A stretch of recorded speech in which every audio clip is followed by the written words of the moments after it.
Good morning. I am Mamta ma'am. Today I will teach you class 4th Science Alive lesson 8.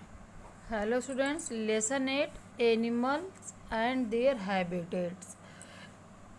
जंतु और उसकी आदतें कैसी होती हैं, किस माहौल में रह के किस तरह की अपनी आदत को ढाल लेते हैं, इसी के बारे में आपको पढ़ना है बच्चों. All the living beings are adapted for their food, habitat and surrounding.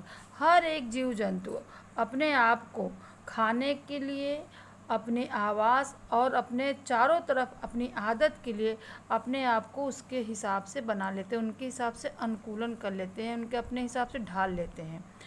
For example, cow live on land and graze, the birds fly in sky and the built nest on high trees. मतलब बच्चों कि काऊ जो है कहाँ रहती है, land पे रहती है, ज़मीन पे रहती है, ये घास चरती है, ग्रेजिंग करती है. बर्ड्स क्या करते हैं बच्चों, ये उड़ते हैं, फ्लाई करते हैं ऑन स्काई और नेस्ट बना के रहते हैं. और कहाँ नेस्ट बनाते हैं, हाई ट्री मतलब ऊंचे ऊंचे पेड़ों पे अपना रहने का स्थान बनाते हैं. Classification based on the habitat. Classification means बच्चों कि अपने आदतों के अनुसार जंतुओं को 5 भागों में बांटा गया है. On the basis of their habitat the animals are classified as follows. Animals को कितने भागों में बांटा गया है, 5 भागों में बांटा गया है. जैसे टेरेस्ट्रियल एनिमल्स मीन्स जो ज़मीन पे लैंड पे रहते हैं. एक्वेटिक एनिमल मीन्स जो पानी में रहते हैं, उनको एक्वेटिक एनिमल्स बोलते हैं. एम्फीबियन एनिमल्स मीन्स जो जंतु पानी में भी रहते हैं, लैंड पे भी रहते हैं और ज़मीन के अंदर भी रहते हैं, जैसे कि फ्रॉग.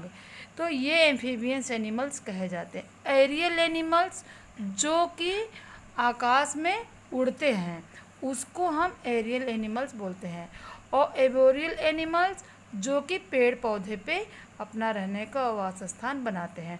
तो वास स्थान के अकॉर्डिंग एनिमल्स को 5 भागों में बांटा गया है. टेरेस्ट्रियल एनिमल्स में जो हमने आपको बताया कि जो लैंड पे रहते हैं, ज़मीन पे रहते हैं. The animals living on land are called terrestrial animals. Or terrestrials they can be further classified into 2 categories. अब जो एनिमल्स लैंड पे रहते हैं, ज़मीन पे रहते हैं, वह भी जो 2 कैटेगरी में बांटे गए हैं. Terrestrial animals with moving organs जो घूमते रहते हैं, जैसे the terrestrial animals such as cow, elephant, deer, frog, ये dog etcetera who have the moving organs belong to their category. घूमने के आधार पे भी इनको जो है 2 कैटेगरी में बांटा गया. Such as terrestrial walk, move on the land and their legs. Such animals वो अपने पैरों से ये लैंड पे घूमते रहते हैं. जैसे काऊ है, देखिए घूम करके अपना भोजन करता है. डॉग भी अपना घूम करके करता है. एलिफेंट भी अपना घूम टहल के अपने भोजन की व्यवस्था करता है. सच तो बच्चों ऐसे एनिमल्स के पास भी दिमाग होता है, देखते हैं और सूंघते हैं कि मेरे जैसा खाने की व्यवस्थाएं कहाँ मिल सकती हैं. आँख से देखते हैं, सूंघते हैं और सेंस से समझते हैं. तो ऐसे एनिमल्स भी लैंड जो ज़मीन पे घूमते, इनके पास भी माइंड होता है अपने कार्य को करने के लिए. Terrestrial animals without moving organs, इनके पास मूव करने के लिए कोई विशेष ऑर्गन्स नहीं होते हैं. इनका जो ऑर्गन्स होता है बच्चों, the terrestrial whose their have no moving organs at all have under developed moving organs belong to the category. इनके अंदर, इनके बॉडी के अंदर मूव करने के ऑर्गन्स होते हैं लेकिन वो फुल्ली डेवलप नहीं होते हैं, वो दिखाई नहीं देते. सच जैसे स्नेक है, लिजार्ड है, अर्थवर्म है. तो ये जो है मूव करने के लिए इनके पास कोई विशेष पैर दिखाई नहीं देता. लेकिन lizard travel with their under developed leg.